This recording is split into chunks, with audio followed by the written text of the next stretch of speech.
had a different video scheduled for this week, but I moved it because I needed to make this video and I didn't think it was a good idea to wait. I wasn't sure I was going to watch 13 Reasons Why because I'd heard mixed reviews and I've had a lifelong struggle with anxiety and depression. Even very well done examples of mental illness in fiction have sometimes triggered very dangerous thoughts or negative spirals in my head, so I wasn't sure if it was a healthy decision for me to watch. However, I think my long-term experience with bullying and depression, a literal decade of therapy, and years of practice with coping mechanisms put me in a much healthier place to watch this than I would have been even 5 years ago. Which is great for me, but I'm 22. This show and the book that it's based upon are not aimed at me now, but instead the me of 5 years ago. 16 or 17-year-old me who was a lot less self-aware and a lot more vulnerable and lonely. And for all the things I liked about the show, and despite or maybe especially because of how heartbreakingly well the cast performed their roles, ever since I finished the series this morning, I've been left with a heavy and uncomfortable feeling in my heart.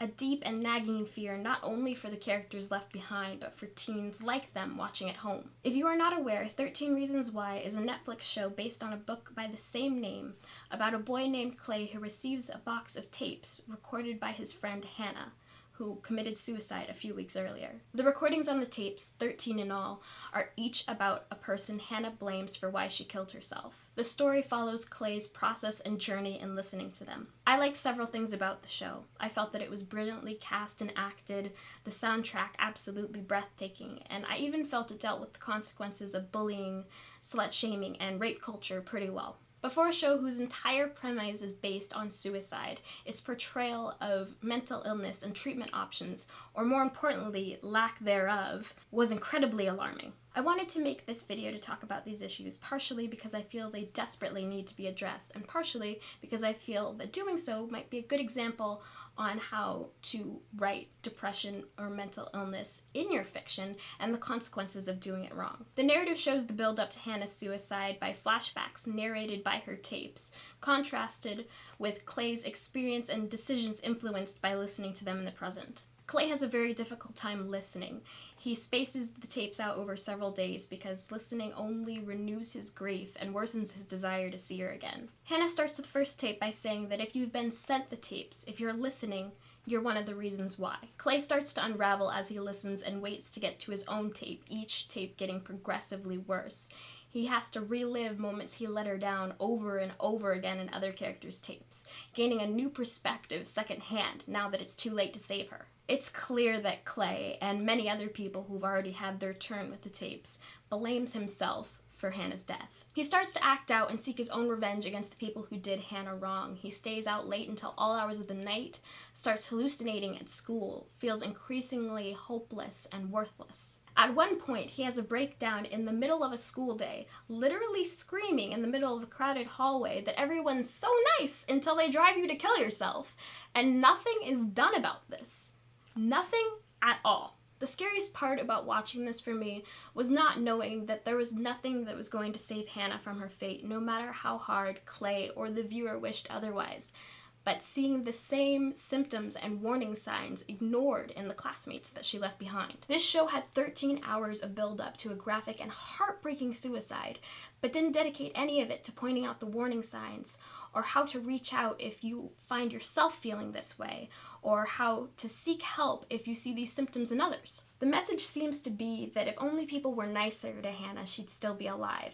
This is very clearly untrue and is even proven otherwise within the show itself. 2 other characters attempt suicide in the show, including Clay, and both do so because of the regret, hopelessness, and blame they feel over their guilt for what they did or couldn't do for Hannah. Worsened by being the key words here. Bullying is certainly a catalyst for depression, but it is rarely ever the sole reason for suicide without some sort of underlying mental illness. From the first episode, we learn that Hannah only had one friend when she moved to town, who immediately moves away. Her parents have financial problems and are distracted from her by their responsibilities in managing their local drugstore. She's lonely and hoping for a kind connection amongst a sea of classmates who have all grown up together and have no real need to seek out additional friendships. This is all true before the events of her first reason ever come into play. The same is true of the other boy who harms himself, who is immediately characterized as new, isolated, disappointed with his grades, and under the eye of a strict father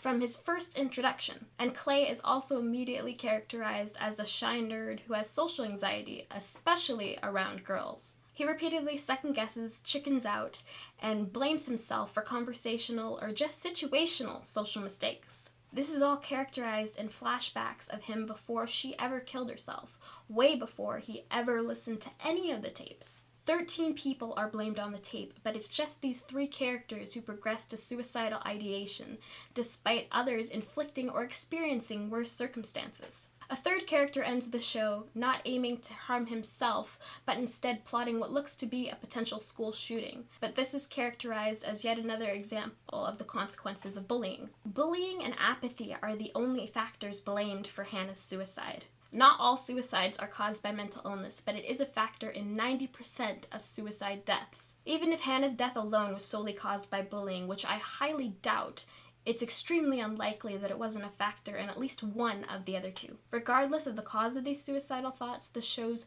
biggest and most dangerous problem is how it fails to address or help these students. None of these parents or teachers do anything about the downward spiral of these kids. Clay literally screams about kids driving others to suicide in a crowded hallway, confronts a teacher about no one reaching out or attempting to help Hannah when she felt her life was hopeless, tells multiple people that listening to the tapes was starting to make him feel how Hannah felt, and point blank told his guidance counselor that he almost threw himself off a cliff 2 days earlier, and no one does anything about this at any point. Even his parents, who actually have a discussion between the 2 of them about how they fear that their son might be suicidal, don't seek out any additional help when Clay repeatedly acts out, stays out at all hours of the night, vandalizes a classmate's car, is caught with drugs at school, and repeatedly comes home either drunk or beat to a pulp. They bounce back and forth between whether or not to discipline him for his increasingly out-of-character actions, but never seek out additional advice or external resources, even when he admits that he did know Hannah. Actually, that he knew her very well, in fact. He misses her a lot, and he feels useless because he couldn't save her. Honestly baffles me how often and obviously these characters showed clear signs of needing help and how consistently they were ignored. I'm not surprised that no one was able to help Hannah in time, but it terrified me that none of these adults learned from their mistakes. I believe that there is a responsibility when writing about depression and suicide to be very aware of how your story might influence vulnerable readers, especially if you write for teenagers, an extremely impressionable demographic in which suicide is the 3rd leading cause of death. Even as an educated adult, I found myself jealous of the way Hannah was able to show her tormentors how they hurt her in a way that they couldn't brush aside. I felt terrified of how I might have internalized her mindset when I was a teen, when I had no friends and was constantly bullied, when I wondered every day what was the point of going on. I believe the best revenge is a life well lived, but I didn't always believe that. When I was younger, there were certainly times that I wished I could show the world how terrible my bullies were, give them a taste of what I felt. Hannah's story often feels less like a cautionary tale and more like a perfect revenge fantasy. It makes killing yourself seem like a power move you can inflict upon others. If you kill yourself, you can show everyone how they let you down. I am not seeking to censor 13 Reasons Why or advise anyone not to watch it, but I am very concerned with letting people, especially teens, watch it alone. I'm very concerned with not talking about what it does well and what it very clearly does wrong, and I'm very concerned that this responsibility is pushed onto the viewer instead of shown as counterpoints within the show itself. None of my concerns are mine alone. I've listed several articles and links in the description below that feature other people's worries and concerns. These links even show that the production company consulted with suicide experts on what they should and shouldn't do, and then they didn't listen. They were deliberately told not to show how Hannah commits suicide because scenes like that often serve as a tutorial and a trigger to people close to the edge. Most people don't know how to effectively slit your wrists, but the show gives an excruciatingly clear example. Overall, I'm so frustrated and disappointed by how 13 Reasons Why tackles mental illness, because the stigma on depression and suicide and mental illness is still very toxic and very widespread, and we need good representation. Clay ends the show still fully blaming himself for Hannah's death. He tells his guidance counselor that he cost a girl her life because he was afraid to love her, to which his counselor replies, "You can't love someone back to life." For all his failings, his counselor was right about that. So it broke my heart to hear Clay reply, "You can try." Bullying is toxic and terrible, and you should always be kind, but kindness alone will not and cannot save someone from depression or suicide. It's incredibly dangerous to imply that suicide or depression itself can be prevented or cured by loving someone enough. That is a damaging mindset to inflict on someone's loved ones, which is clearly illustrated in the narrative. If you see signs of depression in others, please reach out. Keep an eye out for sadness or hopelessness, irritability or anger, lack of motivation or loss of interest in things that used to bring them joy, a drop in school performance, or a change in sleeping or eating habits, which can range from anything from overeating to forgetting to eat at all, to being tired all the time, to extreme insomnia. There are more signs to watch out for, which I'll link below, and all of them are exhibited by characters in 13 Reasons Why. If you see these signs in others or even in yourself, it's important to make it clear to this person that people care about them, that their worries matter, that there is support out there.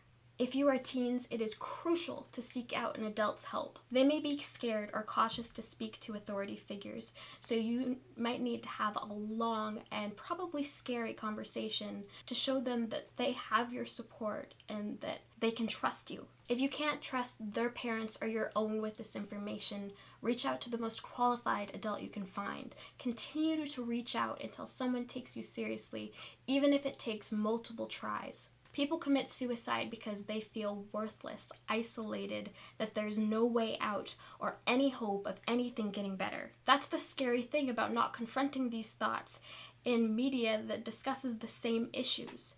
Depressed people often seek out fatalistic media because it's the only connection they can really have when everything seems hopeless. We want depressed people to come out of books or TV shows about suicidal characters empowered with tools to help themselves or others, not further confirmed that nothing matters no matter what you do, or that no one will listen if you reach out for help. So please keep these ideas in mind and do serious research if you're attempting to write a book with similar themes, and talk openly, critically, and honestly about mental illness. The only way it will stop being taboo, the only way that the right solutions will become well known is by talking about it. That is one way in which the show has succeeded, because everyone is talking about it right now. It's too late for 13 Reasons Why to address their failings within the show, but it's not too late to reach out an olive branch to vulnerable viewers. Someone started a Twitter campaign asking Netflix to feature the suicide hotline number before or after every episode of the show. I think that's a great idea. I'll link it below. Please let me know what you thought of this show or book in the comments below. Thank you so much for watching this very long and spur-of-the-moment video. I promise that we'll be back to regularly scheduled writing advice next week. I'll see you soon. Bye.